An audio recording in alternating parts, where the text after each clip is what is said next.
Greetings, sports fans!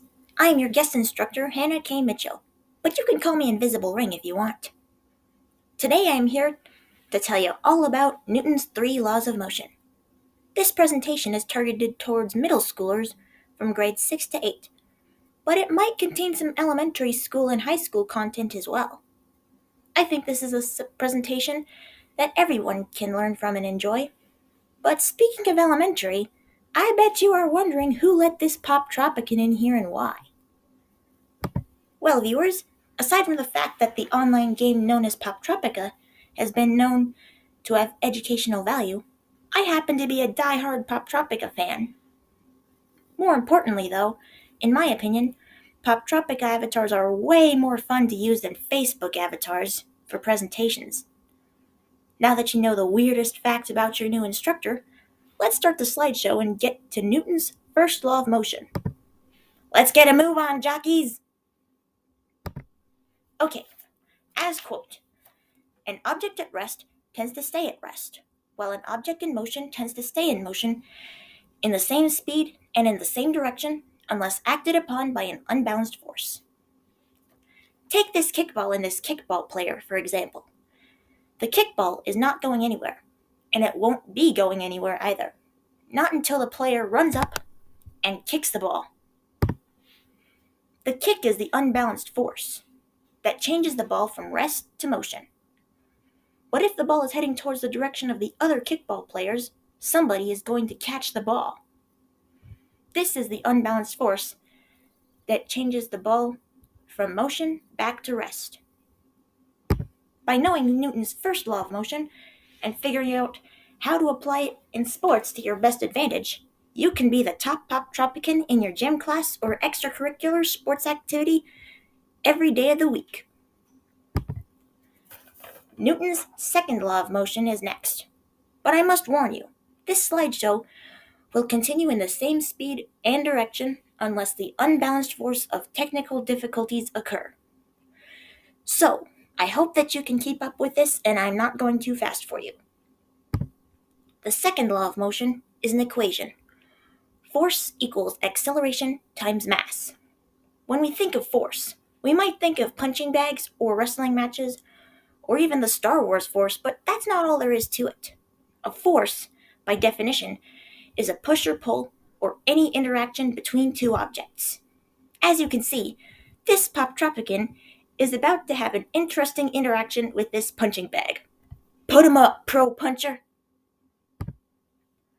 Let's look at another example. During dance parties or football games, you might see a beach ball getting tossed around. Every now and then, someone might throw this ball too hard and hit someone by mistake, but it would barely hurt the person, if at all. This is because the beach ball is super lightweight, and the mass is very small. So although the acceleration is at large, the force is not strong enough to cause any damage.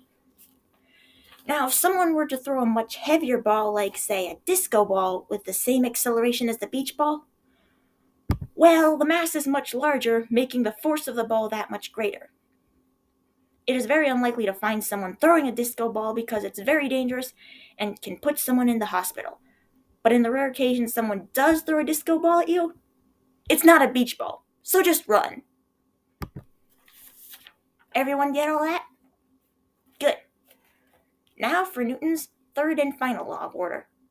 I mean motion. This is probably the toughest law to know, but by the time you know this one, your sports skills will be in perfect running order. The third law says, with every action, there's an equal and opposite reaction. If you've ever been on a plane or in a car that suddenly thrusts forward, you may find yourself being pushed backward the moment it happens. The vehicle's takeoff is in the action, and your body reacts with equal force and in the opposite direction. So hang on tight, because this rocket is really gonna fly. Let's take a look at another example. At a basketball game, each player dribbles the basketball once they have it. To bounce the ball, each athlete pushes the ball down to the ground. Once the ball hits the ground pushes the ball back up in the air. If you're like me, you might ask yourself, how is this possible? How can the floor push something if the floor doesn't even move? It can't just shove other people out of the way like we can. How do we know if the floor is pushing on anything? These are exactly the questions I have asked myself over time. Sometimes I still have trouble understanding this concept, so think of it this way. If the floor didn't push back up on the ball wouldn't bounce. The bounce is proof that every action has its equal and opposite reaction. Now that you know about Newton's laws of motion, here's a hands-on activity you can apply them to. It's a simple activity about the ramp of a car. Sorry, sports fans, it's not a sport, but you can always go outside and kick a soccer ball or something after this presentation. For this activity, you'll need a toy car, a tape measure, and a few books. One of them must be hardcover. And you'll need at least 3 more other books that share similar thickness. Oh yeah, and don't forget a pencil and paper for taking notes. If you need help figuring out which books to find, you can do what I did, and just find 4 identical books that are all hardcover. Here's step 1. Set a book down on either a table or a smooth, hard floor. It's important that you do not choose a carpeted or linoleum floor, as it may mess up your results. If there are no smooth floors to work with in your home, I recommend going out to a park or a backyard and use the concrete floor out there, like I did. So after you set a book down on either a table or a smooth, hard floor inside or out, lean the hardcover book against the other book to form a ramp. As you can see, this is a very shallow ramp, not very steep. But that doesn't really matter. As long as it forms a ramp, it works. Step 2.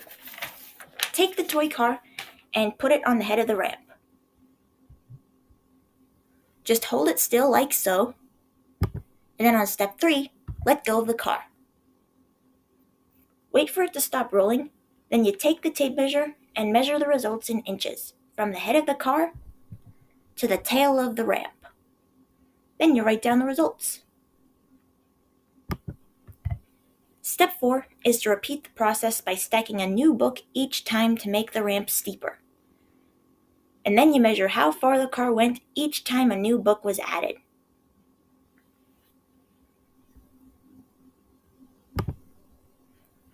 After you're done with this experiment and you're done taking notes on each car ramp trial, take a look at these questions and discuss them amongst yourself or your teachers or your friends or anyone around you. Just think about these questions for a little while. But don't worry, these aren't test questions. These are just extra questions to think about in your experiment.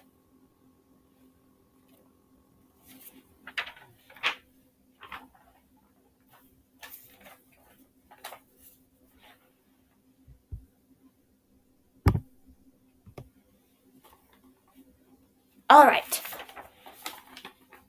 Do you understand Newton's 3 laws of motion now?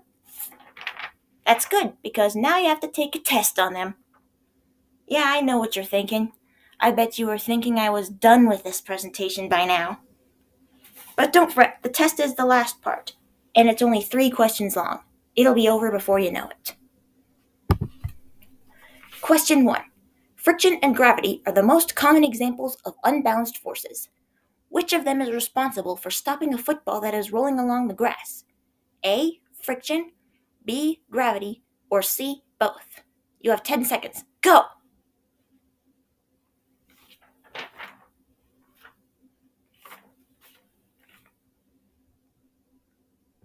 The answer is A.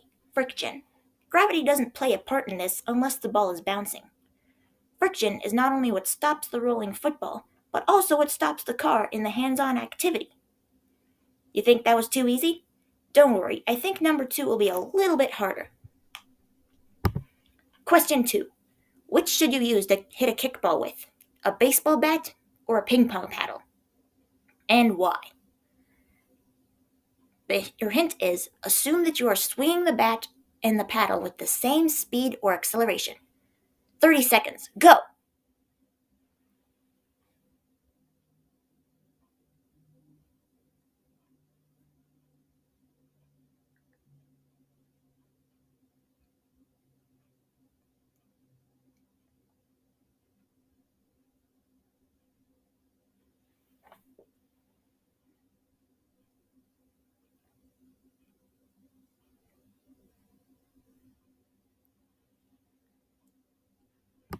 The answer is a baseball bat. The baseball bat is more massive than the ping pong paddle, which means the bat can put more force on the kickball than the ping pong paddle. This is indeed an unusual combination of sports equipment, but it's science, so it's allowed. Okay, now here comes the tough question. Question 3. There are two people in a game of tug of war, one on each side. One person is pulling the rope while the other is pushing off the ground. Both players have the same strength. Who will win and why? You have 35 seconds. Go!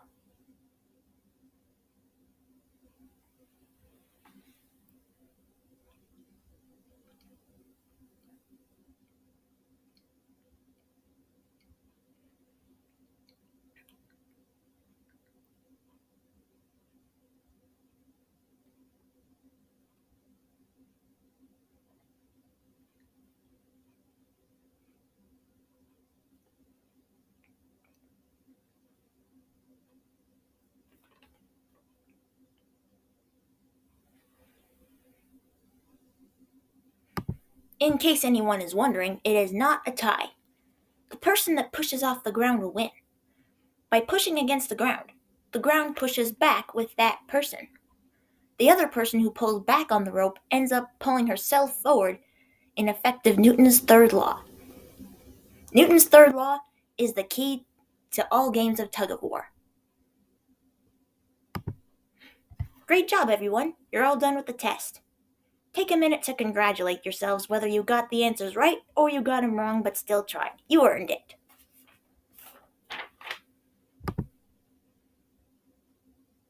To wrap this lesson up, Newton's 3 laws of motion have had a 100% success rate since they have been passed. The very reason they're called laws is because they have never been proven wrong. Good thing, too, because if they were ever proven wrong, then these laws would be broken. Just imagine if motion was outlawed. But I'm sure glad it's not. That's the end. Thanks for watching, everyone. Hope you learned something and you had a lot of fun.